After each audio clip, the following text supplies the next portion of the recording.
sehingga cincin tersebut jatuh ke perigi dekat Quba, perigi Aris namanya, dan hilang tak dijumpai. Dicari oleh Sayyidina Uthman, tak jumpa.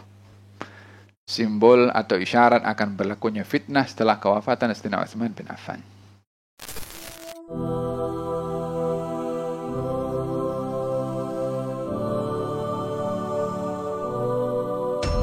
Hadis Nabi yang mengatakan, jangan kamu menggunakan cincin seperti cincin aku, yang tertulis Muhammad Rasulullah.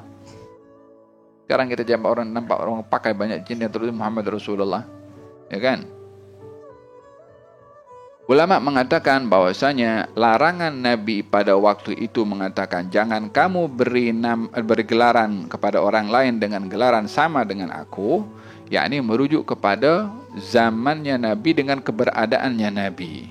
Karena akan menjadi kekeliruan bila orang panggil Abul Qasim, yang dimaksudkan adalah Rasulullah, sementara orang panggil itu mungkin orang lain, jadi mengganggu Nabi, sehingga Nabi pun menoleh juga kalau dipanggil padahal dipanggil orang lain. Maka tak boleh mengganggu, dan itu bahagian daripada mengganggu kepada Rasulullah adalah satu kesalahan, itu menyalahi kepada adab.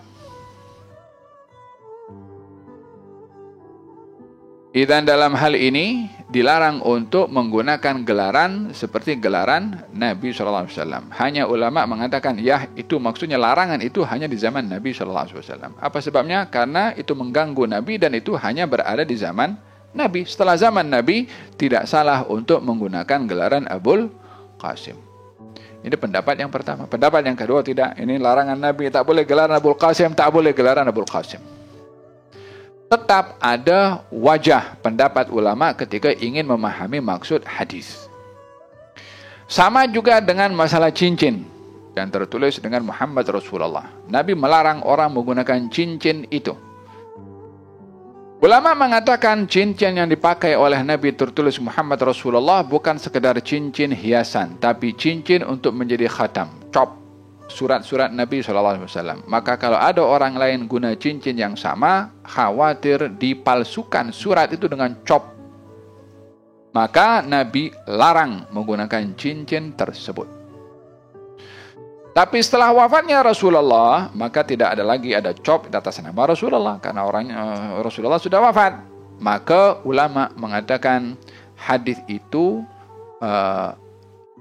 dilakukan pada zaman Nabi karena terkait dengan situasi tertentu kepada Nabi. Tapi setelah zaman Nabi, maka tidaklah lagi digunakan cincin itu sebagai cop atas nama Nabi, sebab Nabi sudah wafat. Oleh sebab itu, sebagian ulama mengatakan boleh menggunakan cincin tersebut karena larangan itu hanya berlaku di zaman Nabi SAW. Dalam riwayat cincin itu dipakai atau disimpan oleh Sayyidina Abu Bakar As-Siddiq, Sayyidina Umar dan Sayyidina Uthman bin Affan, sehingga cincin tersebut jatuh ke perigi dekat Quba, perigi Aris namanya, dan hilang tak dijumpai. Dicari oleh Sayyidina Uthman, tak jumpa.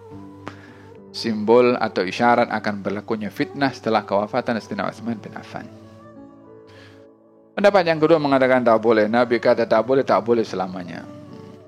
Dan di sini perbezaan ulama mengenai memahami hadis itu sendiri daripada aspek al-bu'dul zaman wal bu'dul makan.